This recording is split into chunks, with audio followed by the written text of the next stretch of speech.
بسم اللہ الرحمن الرحیم نحمدہ ونصلی ونسلم علی رسولہ الکریم اما بعد فاعوذ باللہ من الشیطان الرجیم بسم اللہ الرحمن الرحیم۔ آج کے درس قرآن میں ہم سورۃ التکاثر پارہ نمبر 30 سے پڑھیں گے۔ سورہ تکاثر کا نام اس کی پہلی آیت کی وجہ سے رکھا گیا جس میں لفظ تکاثر کا استعمال ہوا۔ تکاثر کا معنی ہے اپنے مال، اولاد، ارکان اور خدام کی کثرت پر فخر کرنا۔ حضرت ابن عمر رضی اللہ عنہما بیان کرتے ہیں کہ رسول اللہ صلی اللہ علیہ وسلم نے فرمایا، کیا تم میں سے کوئی شخص اس کی طاقت نہیں رکھتا کہ ہر روز 1000 آیات کی تلاوت کرے؟ صحابہ نے کہا، ہر روز 1000 آیات کون پڑھ سکتا ہے؟ آپ نے فرمایا، کیا تم میں سے کوئی شخص ہر روز الہاکم التکاثر پڑھنے کی طاقت نہیں رکھتا؟ ترتیب نزول کے اعتبار سے اس سورت کا نمبر 16 ہے اور ترتیب مصحف کے اعتبار سے اس سورت کا نمبر 102 ہے۔ بسم اللہ الرحمن الرحیم۔ الہاکم التکاثر، تم کو زیادہ مال جمع کرنے کی حرص نے غافل کر دیا۔ حتیٰ زرتم المقابر، حتیٰ کہ تم مر کر قبروں میں پہنچ گئے۔ کلا سوف تعلمون، یقیناً تم ان قریب جان لو گے۔ ثم کلا سوف تعلمون، پھر یقیناً تم ان قریب جان لو گے۔ مال اور اولاد کی کثرت پر فخر نے تم کو اللہ تعالیٰ کی اطاعت اور عبادت سے غافل کر دیا، حتیٰ کہ تم مر کر قبروں میں دفن ہو گئے۔ حضرت ابن عباس رضی اللہ عنہما نے کہا کہ تم مال، اولاد، خدام کی کثرت میں اللہ کی اطاعت سے غافل ہو گئے، تم قبیلوں کی کثرت کی وجہ سے اللہ سے غافل ہو گئے، تم کو معاش اور تجارت نے غافل کر دیا۔ یہ آیت کسی خاص گروہ کے ساتھ خاص نہیں بلکہ ان تمام لوگوں کو شامل کر لیا جائے جو مال دولت کو زیادہ سے زیادہ جمع کرنے میں لگے رہتے ہیں اور اس فکر میں اللہ تعالیٰ کی اطاعت اور عبادت سے غافل ہو جاتے ہیں۔ نبی کریم صلی اللہ علیہ وسلم کی خدمت میں ایک صحابی حاضر ہوئے۔ اس وقت آپ الہاکم التکاثر کی تلاوت فرما رہے تھے۔ آپ نے فرمایا، ابن آدم کہتا ہے میرا مال، میرا مال۔ اے ابن آدم، تیرا مال تو صرف وہی ہے جس کو تو نے کھا لیا اور جس کو فنا کر دیا، یعنی کھا پی کے ہضم کر دیا۔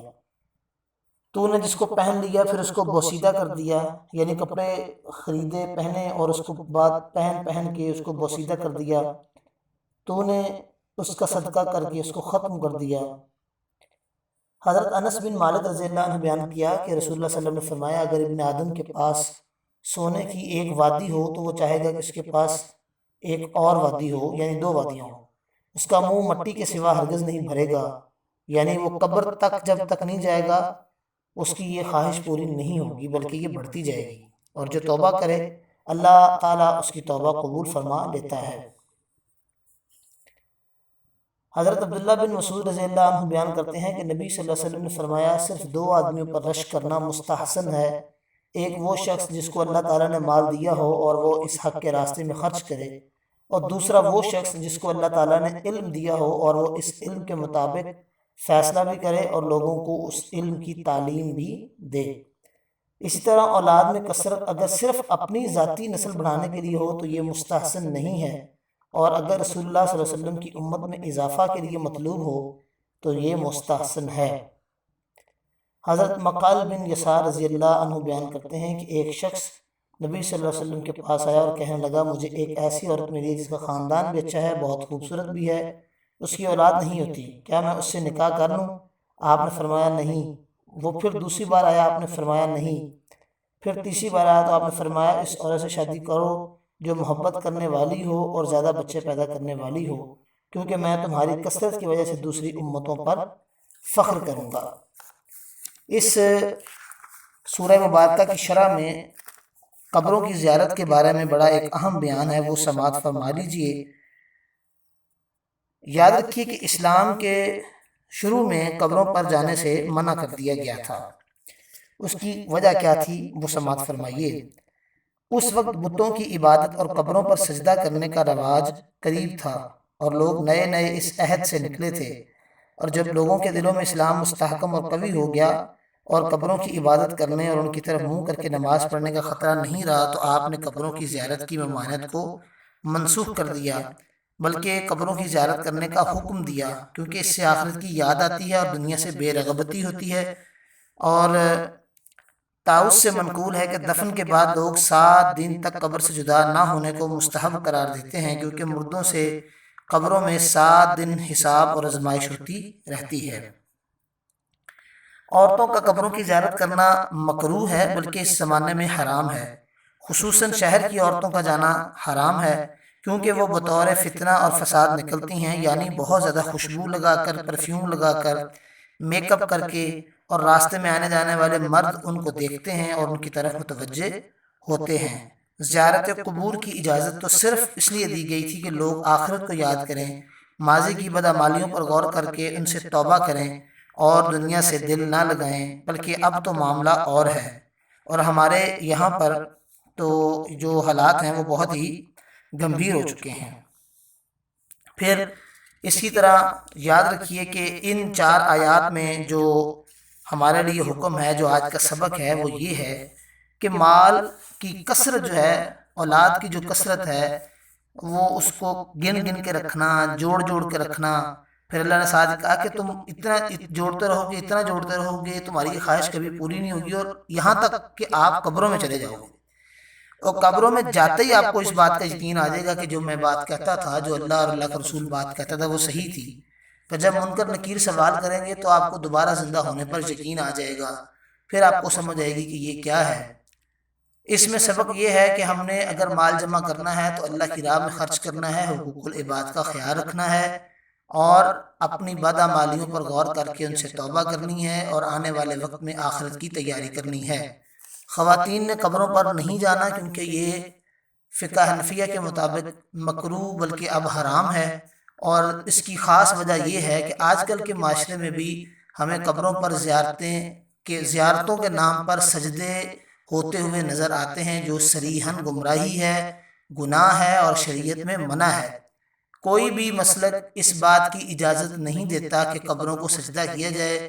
سجدہ صرف اور صرف اللہ وحدہ لا شریک کی ذات کے لیے ہے، اور یہ بات اپنے ذہن میں بٹھا لینا چاہیے۔ یہ قرآن کا فیصلہ ہے، اس میں کسی مسلک کا کوئی عمل دخل نہیں، بلکہ اس میں صرف اور صرف اللہ اور اللہ کے رسول صلی اللہ علیہ وسلم کی تعلیمات کا عمل دخل ہے۔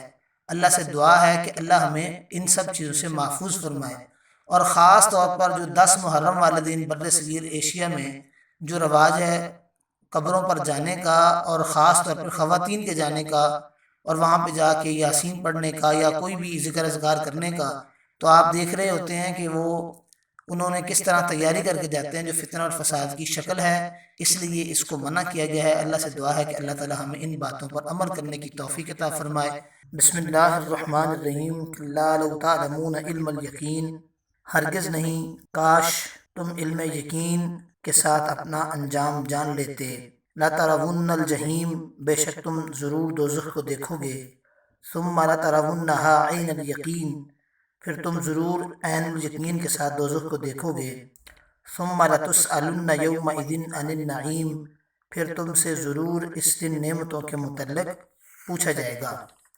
سامعین محترم، انتہائی اہم آیات ہیں، اور ان کے متعلق جو ان آیات کے اندر جو اسباق ہیں وہ واقعی قابل سماعت ہیں۔ اور حضرت ابو ہریرہ رضی اللہ عنہ بیان کرتے ہیں کہ رسول اللہ صلی اللہ علیہ وسلم نے فرمایا، سب سے پہلے بندہ قیامت کے دن جس نعمت کا جواب دے گا وہ یہ ہے کہ کیا ہم نے تمہارا تندرست جسم نہیں بنایا تھا اور تم کو ٹھنڈے پانی سے سیر نہیں کیا تھا۔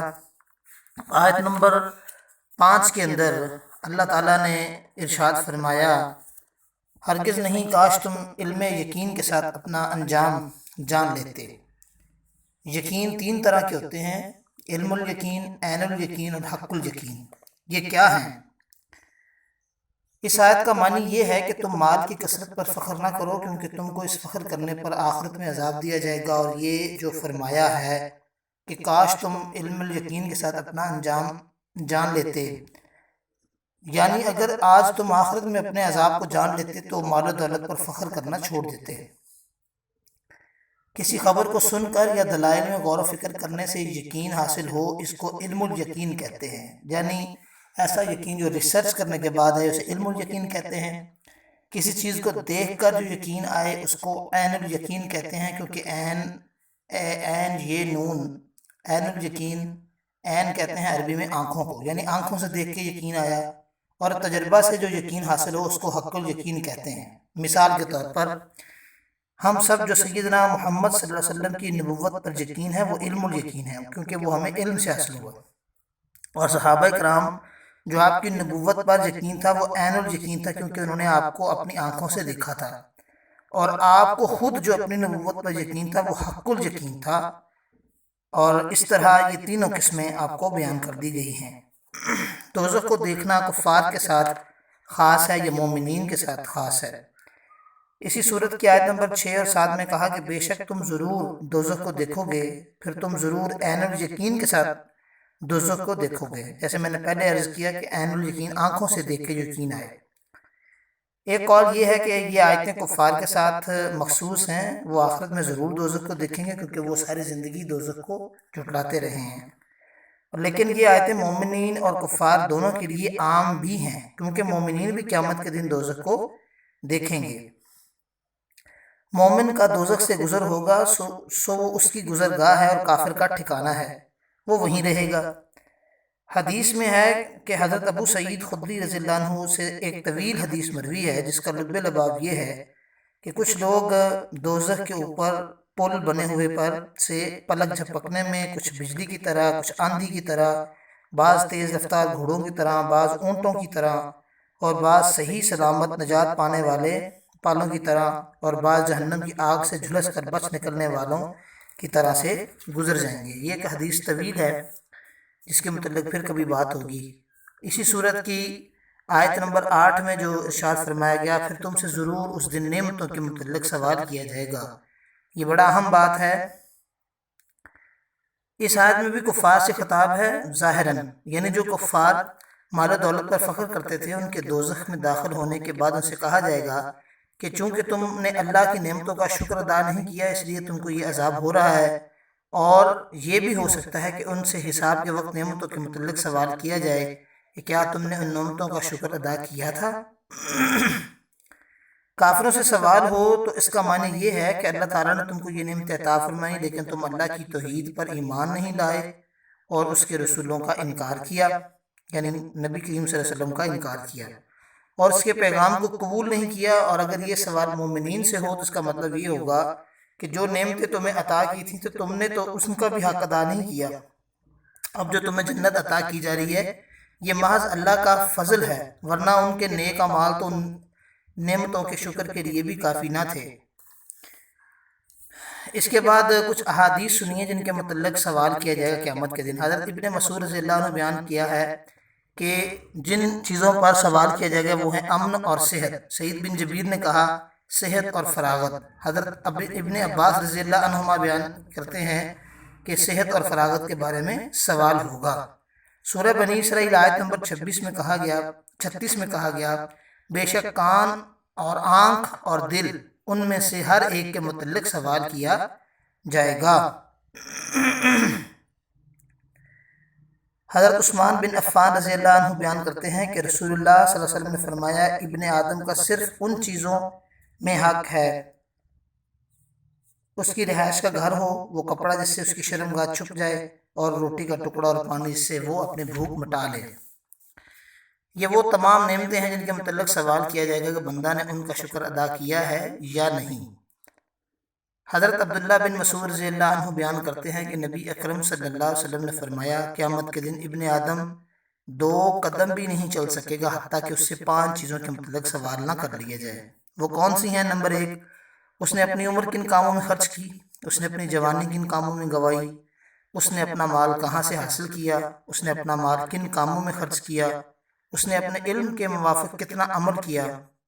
یہ 5 چیزیں پوری زندگی کے اوپر محیط ہیں، اور اگر ان 5 چیزوں کے سوالوں کے جواب اگر تیار کر لیے جائیں تو آخرت میں یقینی کامیابی حاصل ہوگی۔ ان 4 آیات میں جو سبق ہے آج کا وہ یہ ہے کہ ہم جو بھی کرتے ہیں اس کا حساب دینا ہوگا قیامت کے دن، اور ہمیں جو بھی نعمتیں عطا کی گئی ہیں اللہ تعالیٰ کی، اس پر شکر ادا کرنا ہم پر واجب ہے۔ پھر دوسری بات یہ ہے کہ یہ جو دوزخ کا کانسیپٹ ہے اللہ تعالیٰ کی ان آیات میں نازل کیا گیا ہے کہ یہ لوگ ضرور دیکھیں گے، کفار بھی اور مومنین تک بھی یہ دیکھیں گے ایک دفعہ، اور عین الیقین ہوگا، یعنی اپنی آنکھوں سے دیکھیں گے۔ اور پھر جو آخر پہ جو حدیث بیان کی گئی کہ 5 چیزوں کے متعلق سوال جو ہے وہ جواب دینا ہوگا، اور وہ 5 چیزیں پوری زندگی کا احاطہ کیے ہوئے ہیں۔ اپنی عمر کن کاموں میں خرچ کی، جوانی کن کاموں میں گنوائی، مال کہاں سے حاصل کیا، مال کن کاموں پر خرچ کیا، اور علم کے موافق کتنا عمل کیا۔ اللہ سے دعا ہے کہ اللہ ہمیں صحیح معنوں میں قرآن پاک پر عمل کرنے کی توفیق عطا فرمائے۔ والسلام علیکم ورحمۃ اللہ وبرکاتہ۔